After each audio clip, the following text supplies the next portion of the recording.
അവന്റെ അടുത്ത് വേറെ എന്തൊക്കെ തെളിവുണ്ടെന്നൊക്കെ പറയണ്ടല്ലോ. ഒരു തെളിവുണ്ടാവില്ല ടീഷർട്ട് അതെന്താ സംഭവം എന്ന് വെച്ചെങ്കിൽ എന്റെ വണ്ടി ഞാൻ പറഞ്ഞില്ലേ ഒരാള് കൊണ്ടുപോയിട്ട് 7 ദിവസമായിട്ട് വണ്ടീന്റെ ഇത് തന്നില്ലാന്ന്. ഇത് അടക്കാൻ തന്നില്ല. അപ്പൊ ഞാൻ എന്താക്കി വേറെ ആളെ ഏൽപ്പിക്കാൻ നിന്ന്.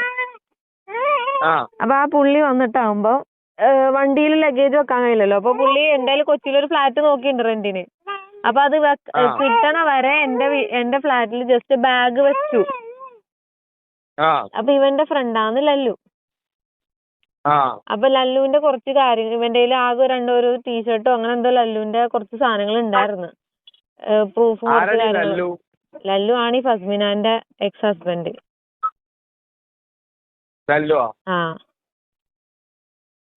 അതാണ് തൊപ്പീന്റെ ലൈനല്ലായിരുന്നു ഫസ്മിന. അതാണ് സംഭവം. അതാണ് ഇതിലുള്ള റോള്.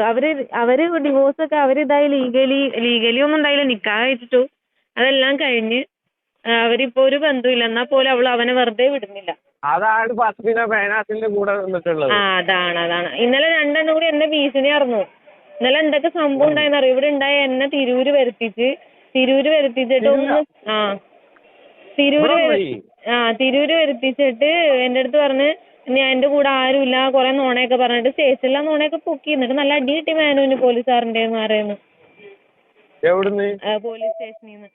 കാരണം മേനോ എന്റെ അടുത്ത് മേനോന്റെ കൂട്ടുകാരന്റെ വാപ്പ മരിച്ചു എന്ന് പറഞ്ഞു. എന്നിട്ട് ഞാൻ ഒറ്റക്കാ വന്നെന്ന് എന്റെ അടുത്ത് പറഞ്ഞേ. അവിടെ എത്തിയപ്പോ മേനോന്റെ കൂട്ടുകാരനുണ്ട്. അപ്പൊ ഞാൻ പറഞ്ഞു മേനോന്റെ കൂട്ടുകാരന്റെ വാപ്പ മരിച്ചെന്ന് പറഞ്ഞിട്ട് ഒറ്റക്കുള്ളേന്ന് പറഞ്ഞു വന്നപ്പോ പുറകെ കൂടെ പുള്ളി വന്നെന്നൊക്കെ പറഞ്ഞു. അപ്പോത്തിനും പുള്ളിനെ വിളിച്ചിട്ട് ചോദിച്ചപ്പോഴേക്ക് പുള്ളി പറഞ്ഞു വാപ്പ മരിച്ചല്ലോ അവിടെ ആണ്ടാന്ന് പറഞ്ഞു. സഫ മെഹനു ഒളിച്ചോടി എന്ന തരത്തിൽ വാർത്തകൾ വന്നപ്പോഴും താൻ ഒളിച്ചോടിയിട്ടില്ലെന്നും ഇപ്പോഴും തന്റെ ഫ്ളാറ്റിൽ തന്നെയാണെന്നും മെഹനാസ് തന്നെ ക്രൂരമായി മർദ്ദിച്ചു എന്നും പറഞ്ഞുകൊണ്ടുള്ള സഫ മെഹനുവിന്റെ വീഡിയോയും ഓഡിയോയും ഇപ്പോൾ രംഗത്ത് വരികയാണ്. സഫ മെഹനു മെഹനാസിനെതിരെയും ഫസ്മിനയ്ക്കെതിരെയും ഇതിനോടകം തന്നെ ഒരുപാട് വീഡിയോസ് ഇട്ട് കഴിഞ്ഞു. അക്കൂട്ടത്തിലാണ് തന്നെ മെഹനാസ് ഉപദ്രവിച്ചു എന്നും റിഫിയുടെ അതേ അവസ്ഥ തനിക്കും വരുമെന്ന് പറഞ്ഞുകൊണ്ടുള്ള സഫയുടെ വാക്കുകൾ സോഷ്യൽ മീഡിയയിൽ വൈറലാകുന്നത്. എല്ലാവരും റിഫിയെ കുറിച്ച് കേട്ടതാണ്. അക്കൂട്ടത്തിൽ മറ്റൊരാൾ കൂടി വരുമോ എന്നാണ് ഇനി കണ്ടറിയേണ്ടത്. സഫ മെഹനു ഒളിച്ചോടി എന്ന തരത്തിൽ വാർത്തകൾ വന്നപ്പോഴും താൻ ഒളിച്ചോടിയിട്ടില്ലെന്നും ഇപ്പോഴും തൻ്റെ ഫ്ലാറ്റിൽ തന്നെയാണെന്നും മെഹനാസ് തന്നെ ക്രൂരമായി മർദ്ദിച്ചു എന്നും പറഞ്ഞുകൊണ്ടുള്ള സഫ മെഹനുവിൻ്റെ വീഡിയോസും ഓഡിയോസും ഒക്കെ ഇപ്പോൾ രംഗത്ത് വരികയാണ്.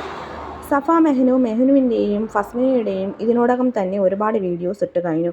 അക്കൂട്ടത്തിലാണ് തന്നെ മെഹനാസ് ഉപദ്രവിച്ചു എന്നും റിഫയുടെ അതേ അവസ്ഥ തനിക്കും വരുമെന്ന സഫയുടെ വാക്കുകൾ സോഷ്യൽ മീഡിയയിൽ വൈറലാകുന്നത്. എല്ലാവരും റിഫയെ കുറിച്ച് കേട്ടതാണ്. അക്കൂട്ടത്തിൽ മറ്റൊരാൾ കൂടി ഇനി വരുമോ എന്നാണ് കണ്ടറിയേണ്ടത്.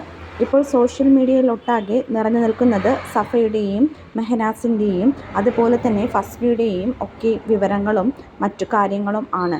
എന്താണ് യഥാർത്ഥത്തിൽ സംഭവിച്ചതെന്ന് വ്യക്തമാകുന്നില്ല ഒരിടത്തും.